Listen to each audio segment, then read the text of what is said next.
Hello everybody, Assalamu alaikum. How are you all? I hope you are well. I'm well too.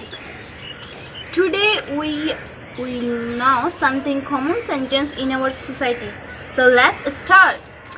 Guys, আজকে আমরা জানবো আমাদের সমাজে প্রচলিত কিছু কথাবার্তা। তো চলুন শুরু করি। আমরা মাঝে মাঝে আমাদেরকে অনেকেই বলে থাকে তোমাকে দিয়ে কিছুই হবে না। এটা সময় আমরা তাকে বলে থাকি 5 টাকার কলম দিয়ে যদি কোটি টাকার হিসেব হয়, পচা পানিতে ফুটা ফুল যদি আমাদের জাতীয় ফুল হয়, তবে আমার বিশ্বাস আমাকে দিয়েও কিছু হবে। সেই কথাবার্তাগুলোকে কিন্তু আমরা ইংলিশে বলতে পারি, ঠিক আছে? এখন আমি যে কথাটা বলেছি ওইটি ইংলিশ হচ্ছে if a pen of 5 rupees is owed crores rupees, if a flower is rotten, water is our national flower, I believe that something will happen with me.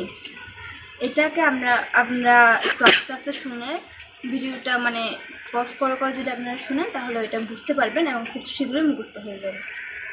যেমন ধরো আমরা বলে থাকি আমাকে দেখে জ্বলতে পারবা কিন্তু আফসোস কিছু বলতে পারবা না, সেটাকেও কিন্তু আমি ইংলিশে বলতে পারি।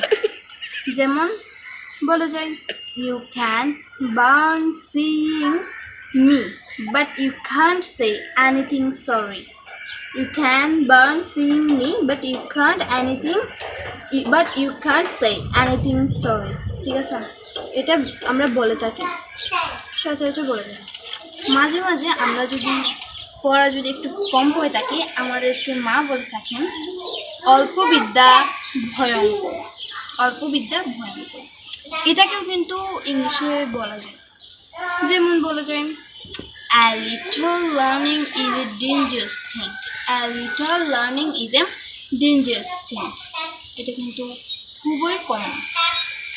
আবার বলা যায় মাঝে মাঝে যখন আমরা কিছু পারি না তখন আমাদেরকে সচরাচর আমাদের দাদু কিংবা মা কিংবা ফুফি অনেকেই বলে থাকে নাচতে না জানলে উঠান বাঁকা।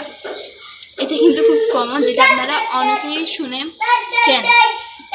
তো এটাকে ইংলিশে বলা যায় a bad workman was with his tools, a bad workman was with his tools. সেগুলো আপনারা সবগুলো বুঝতে পারছেন।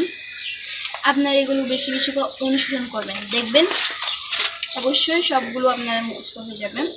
আর এই ভিডিওটি ভালো লাগলে like, comment, share and subscribe.